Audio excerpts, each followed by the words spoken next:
हिंदी कहानी में विज्ञान के अनुशासनों से आने वाले लेखकों में जितेंद्र भाटिया सबसे महत्वपूर्ण कथाकार हैं।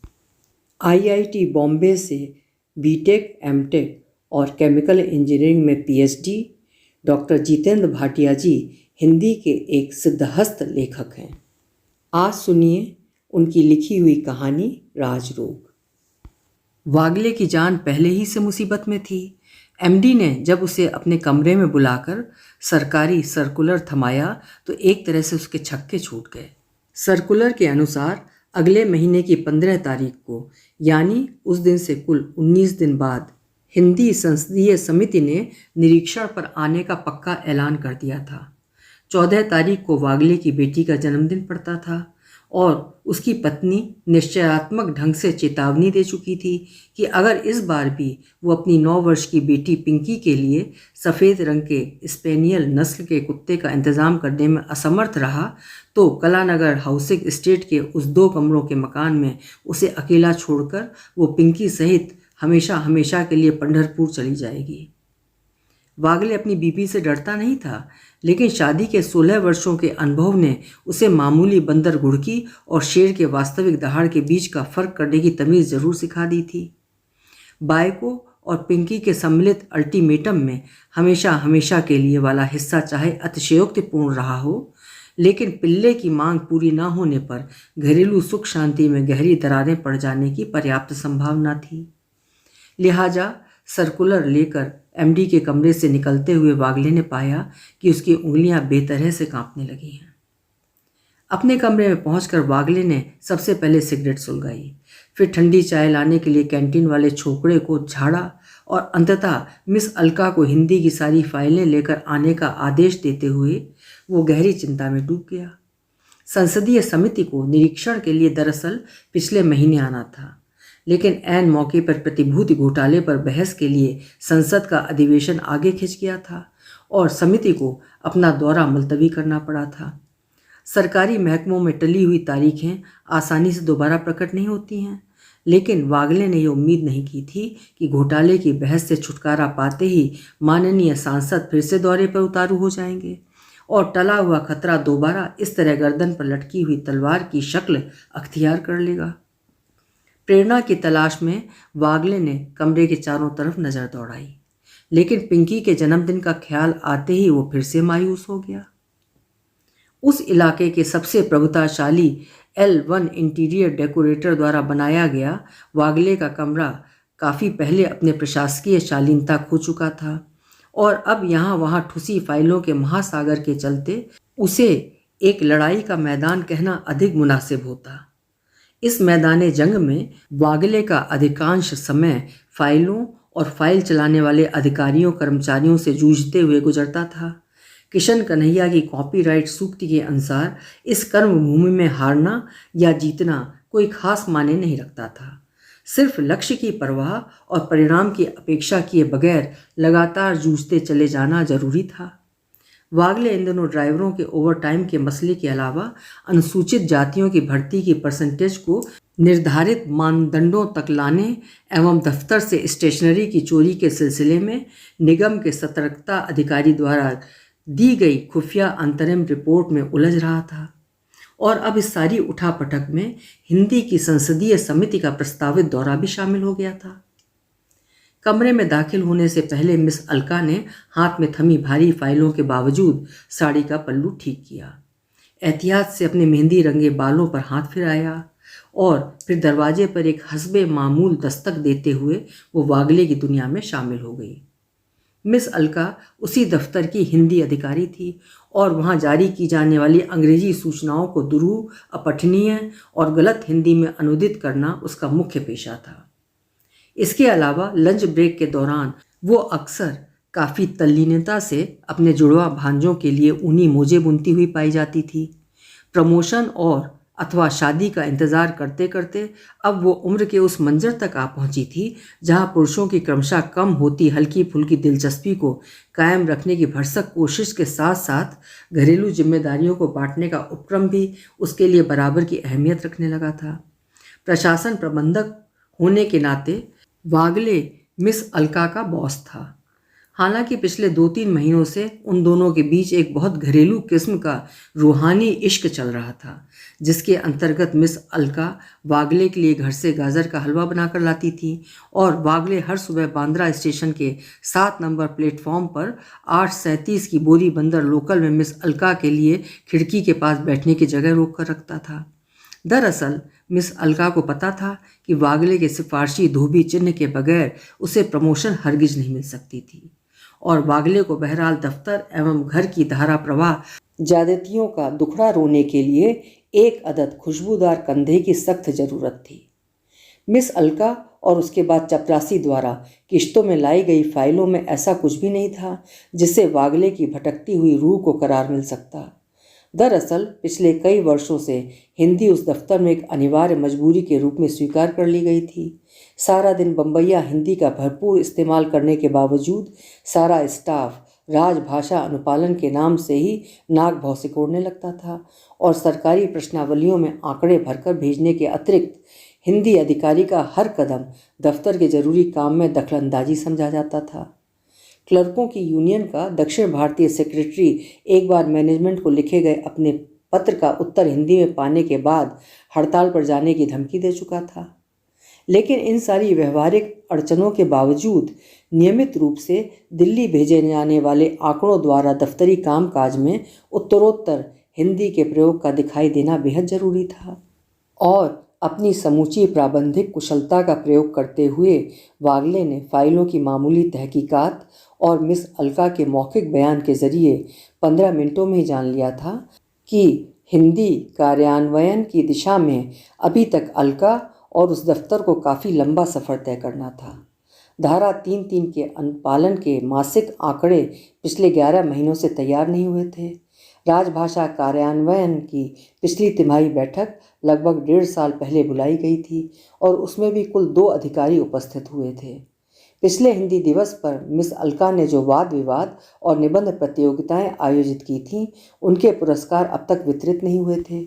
ये बात और है कि प्रतियोगियों की कमी के कारण 5 पुरस्कारों को कुल 3 प्रतियोगी क्लर्कों के नाम घोषित करना पड़ा था और छठा प्रोत्साहन पुरस्कार यूनियन के कोषाध्यक्ष को बिना किसी प्रतियोगिता में भाग लिए मिल गया था, क्योंकि निर्णायक समिति का कहना था कि प्रोत्साहन पुरस्कार पाने के बाद नायडू अगले वर्ष की प्रतियोगिता में भाग लेने के लिए अवश्य प्रोत्साहित होंगे। हिंदी पुस्तकों की खरीद के नाम पर बेसमेंट में रखी अलमारी के एक खाने में डॉक्टर कामिल बुल्के का शब्दकोश और ऐसे थे हमारे महापुरुष सीरीज़ की 8 किताबें थीं। पिछले वर्ष ड्राइवरों द्वारा पेश की गई कर्नल रंजीत के जासूसी उपन्यासों की मांग को मिस अलका ने नामंजूर कर दिया था। हिंदी या अंग्रेजी में आए पत्रों का कोई भी हिसाब नहीं रखा गया था। हाँ, रबड़ की मोहरों के मामले में दफ्तर ने प्रशंसनीय कार्य किया था और कुल 37 मोहरों में से 29 द्विभाषी बनाई जा चुकी थीं। राजभाषा अनुपालन की सारी फाइलों का मुआयना कर चुकने के बाद वागले ने मिस अलका और मिस अलका ने फर्श की सामान्य दिशा में जिन नज़रों से देखा, उनमें रूहानी इश्क नाम की चिड़िया का नामो निशान तक नहीं था। This is too much. Wagle की आवाज़ में खालिस बदहवासी थी। आप सबसे पहले रिटर्न तैयार करके दिल्ली भिजवाइए, उसके बाद उन सारे यूनिट्स को फ़ोन कीजिए जहां एक कमेटी इंस्पेक्शन के लिए जाने वाली है और ONGC या LIC के PRO से पता लगवाइए कि कमेटी में कौन कौन से MP आ रहे हैं और उनके रहने का इंतज़ाम कौन कर रहा है। इसके साथ सुबह 10 बजे तक मुझे डिटेल्ड चेकलिस्ट चाहिए कि विज़िट के लिए क्या क्या ज़रूरी है। बाकी की 8 मोहरें भी फ़ौरन बनने को दीजिए। बुक शॉप से कुछ नई हिंदी किताबें मंगाएं। ट्रेनिंग का पूरा डेटा इसी हफ्ते रेडी हो जाना चाहिए।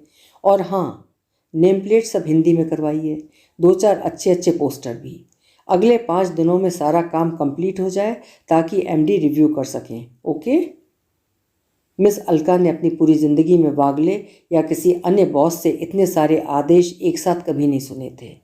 इन सारी ज़रूरी हिदायतों के वज़न के मुकाबिल फाइलों की कमर तोड़ बोझ को तौलते हुए वो बहादुरी के साथ पीछे हटने ही वाली थी कि वागले ने टेबल का दराज बंद करते करते उसे वापस अंदर आने का इशारा किया। मिस अलका सुनिए। वागले की आवाज़ में फिर वही रूहानी घरेलूपन उभर आया था। मेरा एक पर्सनल प्रॉब्लम भी है। मिस अलका के दिल की धड़कन एक बार ही रुक जाने को हुई। लेकिन वागले ने बलमा बड़ा नादान वाले लहजे को बखूबी निभाते हुए क्षण भर के लिए एक और अर्थपूर्ण खामोशी अख्तियार की। फिर बड़ी मासूमियत के साथ मिस अलका की आंखों में देखते हुए सवाल किया, बाई एनी चांस आपके किसी पहचान वाले डॉग लवर के पास से मुझे किसी स्पेनियल या अच्छी नस्ल का एक सफ़ेद रंग का पिल्ला मिल सकता है? मिस्टर मनसुखानी का हाजमा पिछले 3-4 दिनों से काफ़ी ढीला चल रहा था। डॉक्टर का कहना था कि ये सब उनके घर में देर रात तक चलने वाली धुआंधार पार्टियों की वजह से है। हालांकि मिस्टर मनसुखानी का दृढ़ विश्वास था कि हाजमे की शिकायत का उनकी शराब पीने की पुरानी आदत से कोई लेना देना नहीं है, और यूं भी कपड़ा निर्यात कॉरपोरेशन का एमडी होने के नाते देर रात तक पीना पिलाना उनके धंधे की अनिवार्य ज़रूरतों में शुमार होता है। दफ्तर के अंदर घुसते ही मिस्टर मनसुखानी की नज़र रिसेप्शन के पास लगे बोर्ड पर गई, जिस पर बड़े बड़े अक्षरों में तारीख के ठीक नीचे लिखा था, आज का शब्द धनादेश, मनी ऑर्डर। सरकारी सुझावों के तहत लगवाए गए इस बोर्ड का उद्देश्य मिस्टर मनसुखानी और दफ्तर के अन्य अहिंदी भाषी कर्मचारियों की हिंदी शब्दावली में चलते फिरते इजाफा करना था। लेकिन पिछले 1 महीने से ये बोर्ड कैश सेक्शन के चंद क्लर्कों और मिस अलका के बीच काफ़ी दिलचस्प किसकी रस्साकशी का साधन बन चुका था।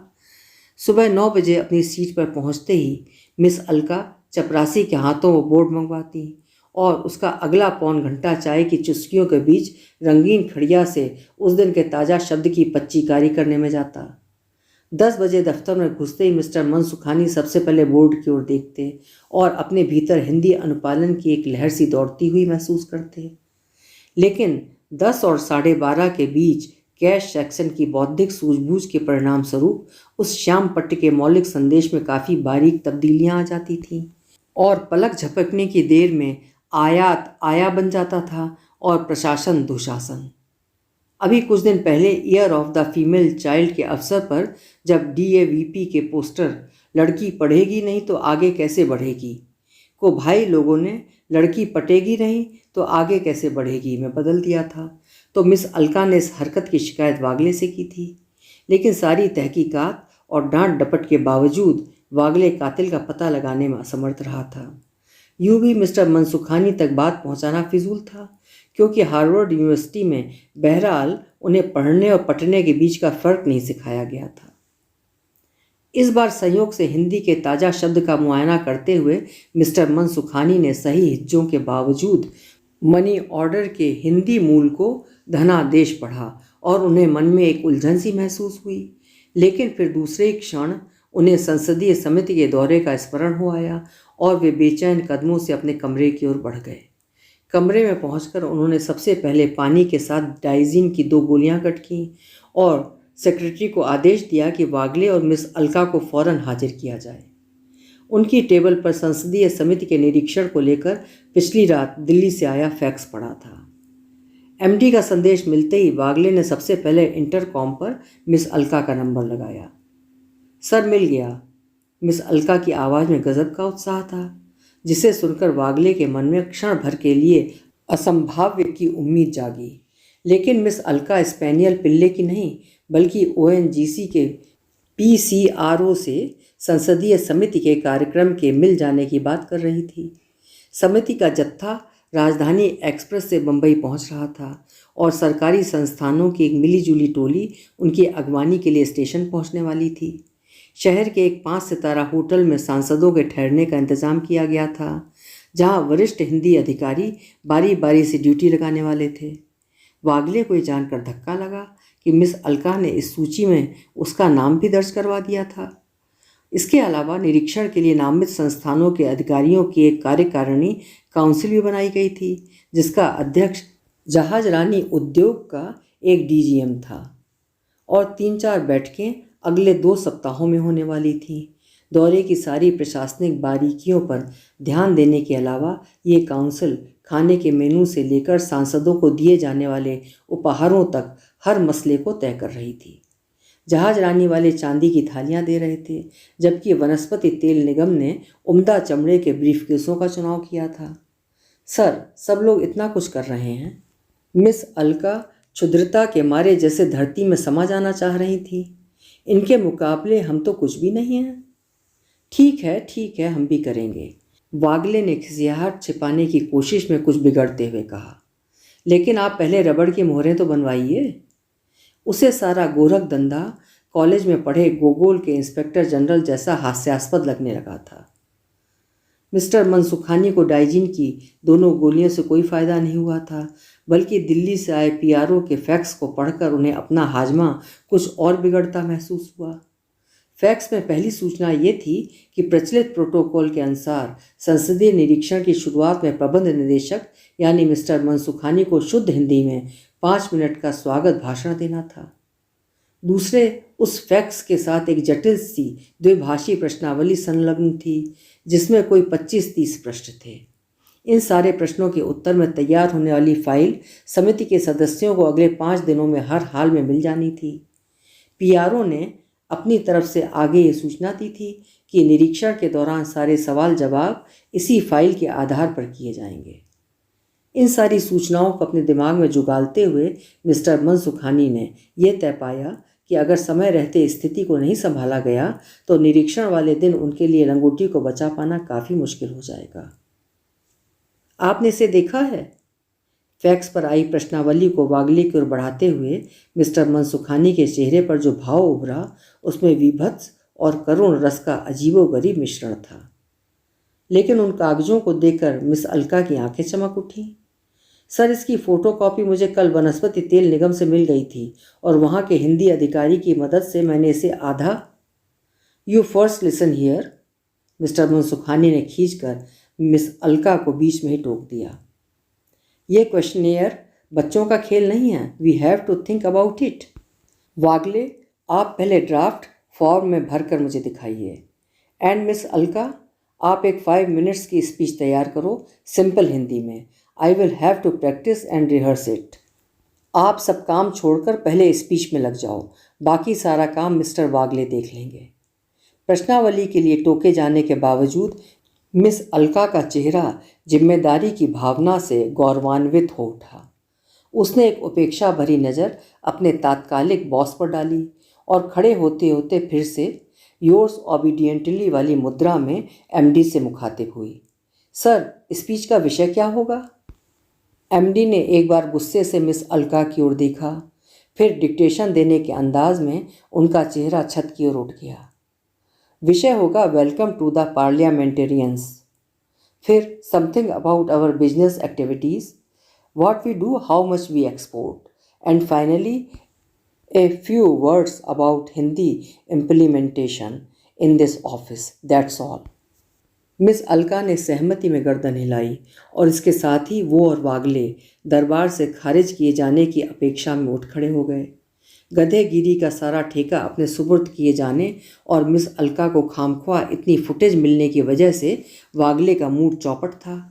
उधर सारी दुश्चिंताओं को वागले और मिस अलका के समर्थ कंधों पर स्थानांतरित करने के बाद एमडी काफ़ी हल्के हो गए थे। अपनी घूमने वाली कुर्सी पर पीछे की ओर फैलते हुए उन्होंने दराज में से डाइजीन की एक और गोली निकाली और दार्शनिक अंदाज में दोबारा छत का मुआयना शुरू कर दिया। दीज ब्लडी पॉलिटिशियंस, उनकी आवाज़ में किसी तरह का गिला शिकवा नहीं था। अब हम लोग अपना धंधा संभालें या हिंदी इम्प्लीमेंटेशन पर टाइम खराब करें? फिर कुछ याद आ जाने के भाव से वे छत से नीचे उतर आए। By the way miss Alka, can you tell me कि हिंदी में मनी ऑर्डर को धनादेश क्यों कहा जाता है?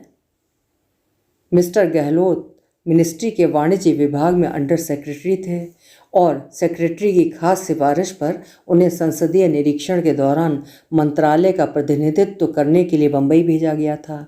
उनके साथ उनका सेक्शन ऑफिसर गोडबोले भी था। दफ्तरशाही के आम मानदंडों के अनुसार मिस्टर गहलोत को मंत्रालय के सचिव द्वारा विशेष रूप से सौंपी गई इस जिम्मेदारी के लिए खुश होना चाहिए था, लेकिन सरकारी महकमों का लंबा अनुभव कहता था कि इंडस्ट्रियल सेफ्टी, मानव संसाधन विकास और हिंदी अनुपालन जैसे फटीचर कार्यक्रमों के लिए सिर्फ उन्हीं अफसरों को भेजा जाता था जिन्हें सरकार बाकी कामों के लिए अनुपयुक्त या निठल्ला समझती थी। इसके अलावा निजी क्षेत्र की हवाई कंपनियों से यात्रा पर लगे ताज़ा प्रतिबंध के तहत मिस्टर गहलोत को फ्लाइट के दौरान बियर का एक गिलास तक नसीब नहीं हुआ था। जो उन दिनों कुछ एयरलाइंस पेश किया करती थी। उनके मुकाबले उनका सहयोगी गोडबोले खासा उत्साहित था, क्योंकि एक तो उसे हवाई यात्रा के बहुत कम अवसर मिलते थे और दूसरे शराब पीने की उसकी आदत नहीं थी। उत्साह का एक तीसरा निजी कारण ये था कि गोडबोले की ससुराल बम्बई के ही एक उपनगर वाशी में पड़ती थी, जहाँ उसका रात को खाने का न्योता था। इस सारी पृष्ठभूमि में ये अंदाज लगाना बहुत कठिन नहीं था कि गोडबोले की अपने ससुराल की ओर रवाना हो चुकने के बाद 5 सितारा होटल के कमरे में पिछले 1 घंटे से वागले नामक प्राणी का इंतजार करते हुए मिस्टर गहलोत इस कदर अकेलापन क्यों महसूस कर रहे थे। इंडियन स्टैंडर्ड टाइम की उदार रियायत दे चुकने के बाद भी टेक्सटाइल एक्सपोर्ट कॉरपोरेशन के इस नुमाइंदे को कम से कम 45 मिनट पहले फर्स्ट एड के सामान सहित होटल पहुंच जाना चाहिए था, जैसा कि फ़ोन पर तय पाया गया था। लेकिन मिस्टर वागले अब तक नदारद थे और मजबूरी को महात्मा गांधी का पर्याय मानते हुए मिस्टर गहलोत पिछले आधे घंटे में फ्रिज से निकाली ठंडे पानी की 3/4 बोतल गटक चुके थे। उधर वेस्टर्न एक्सप्रेस हाईवे पर टैक्सी में बोरीवली से सांता क्रूज की ओर बढ़ते हुए वागले के जहन में रह रहकर इरविंग स्टोन के अमेरिका उपन्यास एगोनी एंड द एक्सटेसी का शीर्षक उभर रहा था। एगोनी बनाम यंत्रणा यह थी कि घड़ी में मिस्टर गहलोत से मिलने के निर्धारित समय से 1.25 घंटा ऊपर हो चुका था और एक्सटेसी यानी परमानंद के तहत वागले ने अपनी बगल में कुछ देर पहले बोरीवली में खरीदा स्पेनियल से मिलती जुलती नस्ल का एक कूकू करता छोटा सा पिल्ला दबा रखा था, जो बेशक सफ़ेद नहीं था, लेकिन जिसकी वजह से आज पिंकी के जन्मदिन पर घर देर से पहुंचने जैसे संगीन अपराध के भी रफा दफा हो जाने की पूरी उम्मीद थी। 2 घंटों की लंबी खोजबीन के बाद पिल्ला हासिल होने पर वागले के सामने उलझन पेश आई थी कि पहले पिल्ले को घर छोड़कर आया जाए या फिर घर जाते हुए पहले रास्ते में सांता क्रूज स्थित होटल में मिस्टर गहलोत से मिलकर उनके गुस्से की आग को सोमरस के जरिए बुझाने की यथासंभव कोशिश की जाए। बहुत सोच विचार के बाद वागले ने युक्ति नंबर 2 के हक में फैसला किया था। हालांकि उसके दिमाग में अब तक ये स्पष्ट नहीं हो सका था कि होटल में गहलोत कांड के दौरान कू कू के साथ अब सू सू भी करने वाले उस पिल्ले का कैसे क्या बनेगा। एक हाथ में हिंदी प्रश्नावली वाली फाइल और दूसरे में पीटर स्कॉट की बोतल थामे वागले जब मिस्टर गहलोत के कमरे के दरवाजे तक पहुंचा तो भारतीय समय के अनुसार विलंब का अनुपात 1 घंटे 40 मिनट तक पहुंच चुका था। ऊपर कमरे तक आने से पहले वागले ने होटल के बाहर बेहद मुश्किल 15 मिनट गुजारे थे। टैक्सी वाले ने पार्किंग में रुकना मंजूर करने के बावजूद इस दौरान पिल्ले को संभालने से साफ इनकार कर दिया था। लॉबी के अंदर कुत्तों का प्रवेश वर्जित था और माइक पर गाड़ियां बुलाने वाला लंबा तड़ंगा सरदार किसी भी कीमत पर इस नियम में रियायत करने के लिए तैयार नहीं था। आखिरकार बड़ी मुश्किल से बगीचे के माली ने 40 रुपए की तगड़ी टिप पर महज 1 घंटे के लिए पिल्ले को अपनी झोपड़ी में रखना मंजूर किया था, इस चेतावनी के साथ कि यदि 1 घंटे में वागले लौट कर न आया तो वो पिल्ले को होटल के बाहर खुला छोड़ देगा। घंटी बजाकर वागले कमरे में दाखिल हुआ तो हवा में जहाजरानी उद्योग के डीजीएम का ठहाका गूंज रहा था। दरअसल पिछले 20-25 मिनटों में उस कमरे की आबो हवा में आश्चर्यजनक तब्दीली आ गई थी। उसी होटल में ठहरे सांसदों से मिलने के लिए आई कार्यकारिणी काउंसिलिंग की एक टुकड़ी मिस्टर गहलोत के हालचाल पूछने उनके कमरे तक पहुंची थी और उन्हें तन्हाइयों के महासागर में गोते लगाता देखकर मॉरल सपोर्ट के लिए वहीं जम गई थी। उस वक्त फिश फिंगर्स की तश्तरियाँ हाथों हाथ आगे बढ़ाई जा रही थीं। पहले दौर के गिलास लगभग खाली होने को आए थे और टेलीफोन पर रूम सर्विस से 6 सोडे और भिजवाने की बातचीत चल रही थी। इस सारी खुशफहमी के बीच वागले को कुत्ते की गंध वाले कपड़ों में अपनी मौजूदगी काफ़ी अटपटी सी लगी। फिर भी वो अपने तत्कालिक और संस्थान के दीर्घकालीन हितों को मद्देनज़र रखते हुए उस भीड़ में शामिल हो गया। मिस्टर गहलोत ने देर से आने की हिमाकत के लिए अब तक वागले को माफ़ नहीं किया था। हालांकि पीटर स्कॉट के वजन और कार्यकारिणी काउंसिल की मुस्तैद मेहमान नवाजी से स्थिति काफ़ी हद तक नियंत्रण में आ गई थी। क्षमा याचना और गाड़ी का एक्सीडेंट हो जाने की प्रभावशाली दलील के साथ जब वागले ने प्रश्नावली वाली फाइल उन्हें पेश की तो वे विफर कर बोले, अब इसका वक्त कहाँ है, आपको फाइल मुझे दिल्ली पहुंचानी चाहिए थी। जब आपने ये आंकड़े एमपीज तक पहुंचा ही दिए हैं तो अब मेरे देखने से क्या होगा? फिर संभवतः वे वागले की करुण मुद्रा देखकर कुछ नर्म पड़े। ठीक है, मैं रात में एक बार देखकर निशान लगा लूँगा। आप कल सुबह 8 बजे मुझसे मिलिए और अपने एमडी साहब को समझा दें कि इंस्पेक्शन के दौरान बहस हरगिज नहीं करनी है। जहाँ जहाँ आंकड़े कमज़ोर हैं वहाँ कहिए कि काम हाथ में है, अगले निरीक्षण तक सुधार आ जाएगा। मिस्टर गहलोत का गुरु मंत्र गांठ में बांधे कार्यकारिणी काउंसिल के 2 अन्य सदस्यों सहित वागले कमरे से बाहर निकला तो जहाज रानी वालों ने उसी होटल में ठहरे संसदीय समिति के एक महत्वपूर्ण सदस्य बनवारी लाल जी से भी 2 मिनट के लिए मिल लेने की सिफारिश की। घड़ी की ओर देखते हुए वागले की धड़कन हर बार तेज हो जाती थी। बहरहाल शिष्टतापूर्वक दरवाजे पर दस्तक देने के बाद जब वे बनवारी लाल जी के कमरे में दाखिल हुए तो वो अपने किसी चमचे से पीठ पर मालिश करवा रहे थे। काउंसिल वालों ने गला खकार कर अपना परिचय दिया, लेकिन वो उसी तरह मालिश का आनंद लेते रहे। डीजीएम ने इस तरह उन्हें कष्ट देने के लिए क्षमा मांगनी चाहिए तो वे पलट कर बैठ गए। फिर मुस्कुराते हुए बोले, कष्ट कैसा? राष्ट्रीय संस्थानों के इतने सारे जुबकों में राष्ट्रभाषा के कार्य में जुटा देखकर मुझे तो बहुत खुशी होती है। काउंसिल के सदस्यों ने बनवारी लाल का शुक्रिया अदा किया और फिर औपचारिकता के नाते उनसे पूछा कि उन्हें होटल में कोई तकलीफ तो नहीं है। बनवारी लाल जी ने सारे इंतजामात पर अपना संतोष जाहिर किया और एक लंबा डकार लेते हुए अगली सुबह 9 बजे तक अपनी बेटी के लिए एक अलग गाड़ी तैनात करने की फरमाइश पेश की। फिर वे बाथरूम की ओर बढ़े और इस छोटे से साक्षात्कार पर पटाक्षेप करने से पहले वागले की ओर घूमकर बोले, इस एसी में शीतलता कुछ कम है, इसे और ठंडा करवाइए। रामबली यादव ने आंखें छोटी करके रिसेप्शन पर लगे नए बोर्ड की ओर गर्व से देखते हुए पढ़ा, आज का शब्द राजभाषा। मिस अलका द्वारा रंगीन खड़िया से लिखे जाने वाले उस पुराने श्याम पट्ट की जगह इस नए बोर्ड ने ले ली थी, जिसमें प्लास्टिक के बने बनाए अक्षरों को फिट करने के लिए छोटे छोटे छेद बने थे। गर्व का कारण ये था कि नए बोर्ड का आरंभिक शब्द रामबली ने स्वयं बिना मिस अलका की मदद के लगाया था और मिस अलका ने उसमें कोई त्रुटि नहीं पाई थी। दफ्तर के सबसे नंबरी चपरासी के रूप में पिछले 24 वर्षों से कार्यरत रामबली सिर्फ 8वीं जमात तक पढ़ा था, लेकिन पूरे दफ्तर में साहब लोगों को घुमंतरू देने और कुशलता के साथ ओवरटाइम का बिल बढ़ाने में कोई उसे मात नहीं दे सकता था। अगर उसमें पकड़ा जा सकने वाला कोई ऐब था तो सिर्फ ये कि अंग्रेजी उसके लिए काला अक्षर भैंस बराबर थी और चिट्ठियां वितरित करते समय सारे प्रशिक्षण के बावजूद किसी का लिफाफा किसी की टेबल पर छोड़ आने के लिए वो अक्सर वागले की डांट खाता था। अब इस उम्र में रामबली के लिए अंग्रेजी सीखना असंभव था, लेकिन अपनी ऐतिहासिक भूल के प्रायश्चित स्वरूप उसने अपने सबसे छोटे बेटे को कैथोलिक कॉन्वेंट स्कूल में भर्ती करवाया था, जहां बच्चे नो मैन यस मैन के साथ गिटपिट बात करते थे और कक्षा में हिंदी का प्रयोग करने पर टीचर बेत से मारती थी। उस दिन के लिए रामबली ने कोरी धोती के ऊपर कलफ लगी कमीज पहनी थी और दाढ़ी भी वो पिछली शाम एक फुटपाथिया नाई से अच्छी तरह घुटवा कर आया था। हिंदी निरीक्षण के प्रति अपने उत्साह के तहत वो 7 बजे आने के निर्देश के बावजूद 6:45 से पहले ही दफ्तर के हॉल में सिपह सालार की तरह तैनात हो गया था और अब वहाँ का हर काम उसकी कुशल देख रेख में हो रहा था। हॉल के कोने में मिस अलका ने हिंदी की एक प्रदर्शनी लगाई थी, जिसमें 37 द्विभाषी विजिटिंग कार्डों, डॉक्टर बुल्के के शब्दकोश और महापुरुषों की जीवनियों के साथ साथ 5-7 नई किताबें भी टेबल पर सजी थीं।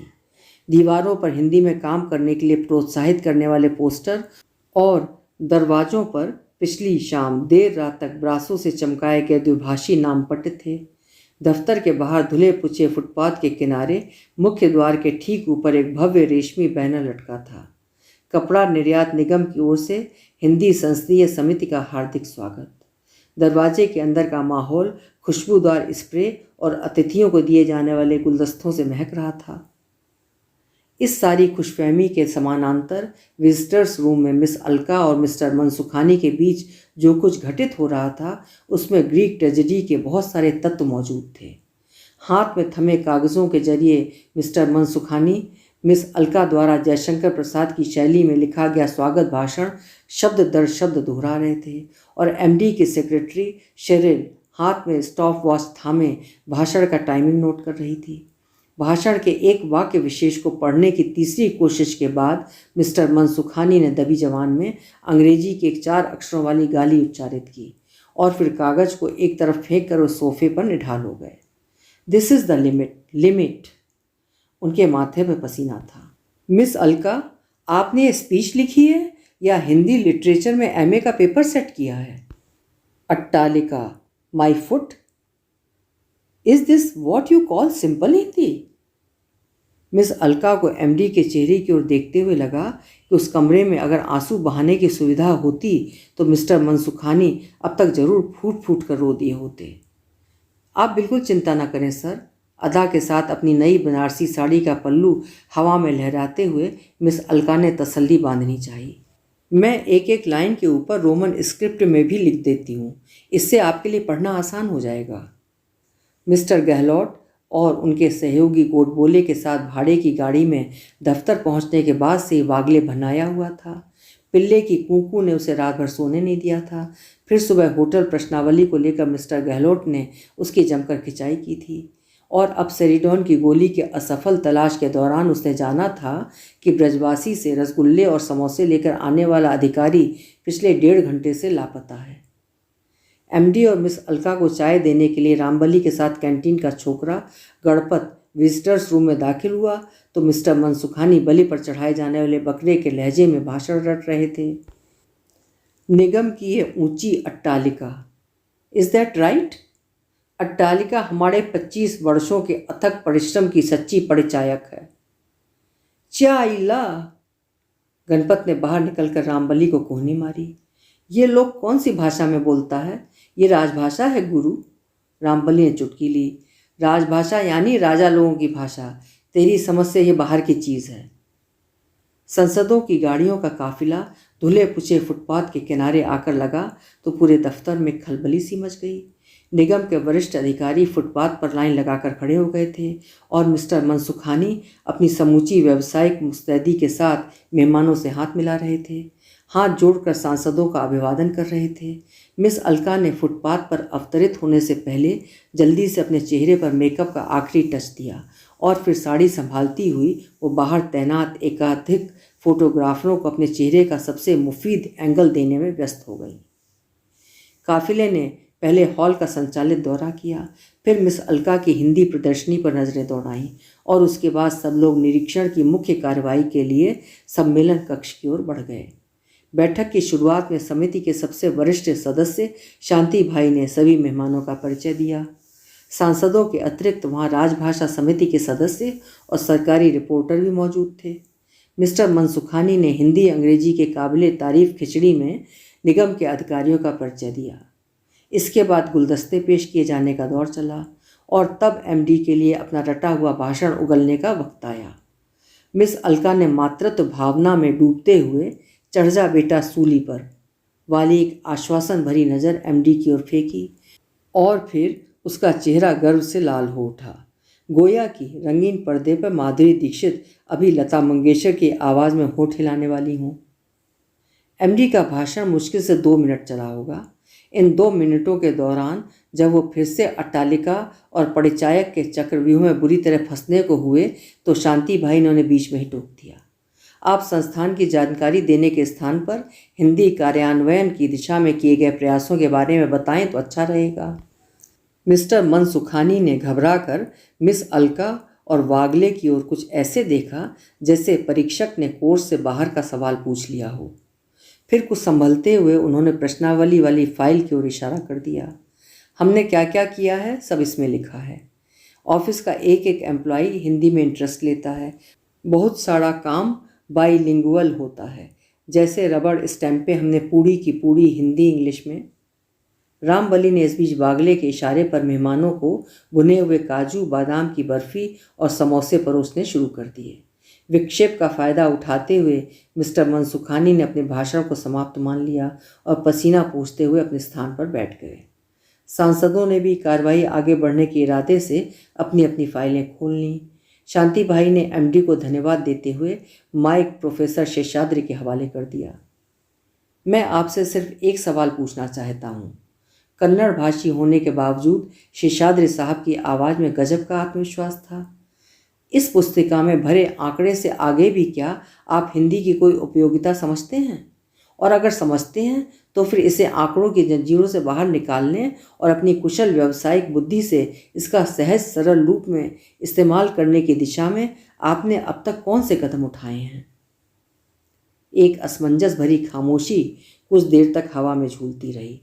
चाय के कप बांटता रामबली भी क्षण भर के लिए ठिठक कर खड़ा हो गया था।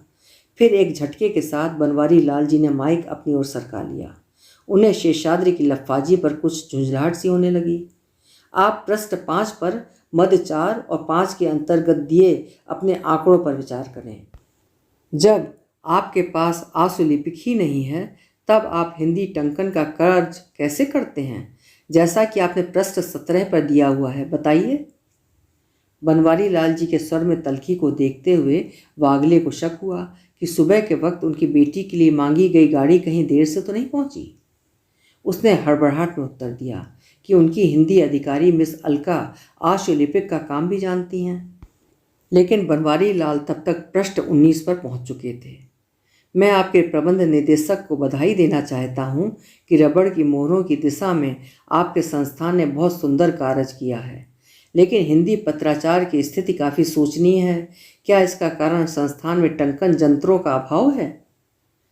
एमडी के कुछ कह सकने से पहले मिस्टर गहलोत ने स्थिति की बागडोर को संभालते हुए बताया कि मंत्रालय एक नई योजना बना रहा है जिसमें संस्थानों को द्विभाषी टाइपराइटरों की खरीद के लिए अनुदान दिया जाएगा। साथ ही मंत्रालय इस दिशा में होने वाली प्रगति का समय समय पर निरीक्षण भी करता रहेगा। इस धारा प्रवाह स्पष्टीकरण के एवज मिस्टर मनसुखानी ने एक कृतज्ञता भरी नज़र मिस्टर गहलोत की ओर डाली और वागले ने अकल के घोड़े को दौड़ाते हुए पिछली शाम की पीटर स्कॉट का शुक्रिया अदा किया। फिर उसके बाद शांति भाई की मामूली टीका टिप्पणी के साथ निरीक्षण को समाप्त घोषित कर दिया गया। संसदों को फूलों वाले बोन चाइना के टी शर्ट उपहार स्वरूप देते हुए मिस्टर मनसुखानी के मन में गहरी राहत थी। मिस्टर गहलोत और अन्य अतिथियों के लिए भी उपहारों की व्यवस्था की गई थी, जिन्हें अब रामबली बाहर खड़ी गाड़ियों तक पहुंचा रहा था। सांसदों को अब अगले निरीक्षण के लिए जहाजरानी कंपनी के डीजीएम के साथ उनके दफ्तर जाना था। उसी धुले पुछे फुटपाथ पर विनम्रता से हाथ जोड़े मिस्टर मनसुखानी गाड़ियों में बैठते सांसदों को भावभीनी विदाई और दोबारा सेवा का अवसर प्रदान करने का न्योता देते रहे। मोटर कारों का भव्य काफिला आगे खिसका तो मिस्टर मनसुखानी ने मुस्कुराहट के साथ हवा में हाथ हिला दिया। फिर उन्होंने घूमकर वही 4 अक्षरों वाली गाली उच्चारित की और उसके बाद नज़दीक खड़े वागले और मिस अलका से मुखातिब हो गए। वेल इन एवरीबडी, उनकी आवाज़ में जोश भरी प्रशंसा थी। You people manage the devils very well, brave वो। बाय द वे वागले, वो जो साउथ इंडियन एमपी बोला मिस्टर शेषाद्रि, उसका मतलब क्या था? कुछ नहीं सर, वागले ने लापरवाही से हाथ हिलाया। वो शायद पॉलिटिकल माइलेज लेना चाह रहा था, लेकिन कोई उसकी सुनता नहीं है। We can ignore him. MD आश्वस्त भाव से मुस्कुराए और तेज कदमों से चलते हुए अपने कमरे की ओर बढ़ गए। भीतर सम्मेलन कक्ष में कैंटीन के छोकरे बचे खुचे समोसों पर हाथ साफ कर रहे थे। बाहर रिसेप्शन के पास चुपचाप खड़ा रामबली उलझन भरी नज़रों से आज का शब्द का वास्तविक अर्थ समझने की कोशिश में था। एमडी साहब ने भाषण बहुत अच्छा दिया। टेबल से फादर कामिल बुल्के को उठाते हुए मिस अलका चहकी। वागले ने कुछ भी उत्तर देने की जगह चुपचाप सिगरेट सुलगाई और फिर दार्शनिक अंदाज में वो खिड़की के बाहर निहारने लगा। घर में पिंकी कुत्ते से खेल रही थी। दफ्तर में सांसद निरीक्षण करके जा चुके थे और वागले के चेहरे पर अब किसी लंबी बीमारी से मुक्ति पाने जैसा भाव था। अभी आप सुन रहे थे डॉक्टर जितेंद्र भाटिया जी की लिखी हुई कहानी राजरोग। सरकारी दफ्तरों में धक्के खाती हिंदी भाषा की छीछालेदर इस कहानी में आपने स्पष्ट रूप से देखी। उम्मीद है कहानी आपको पसंद आई होगी।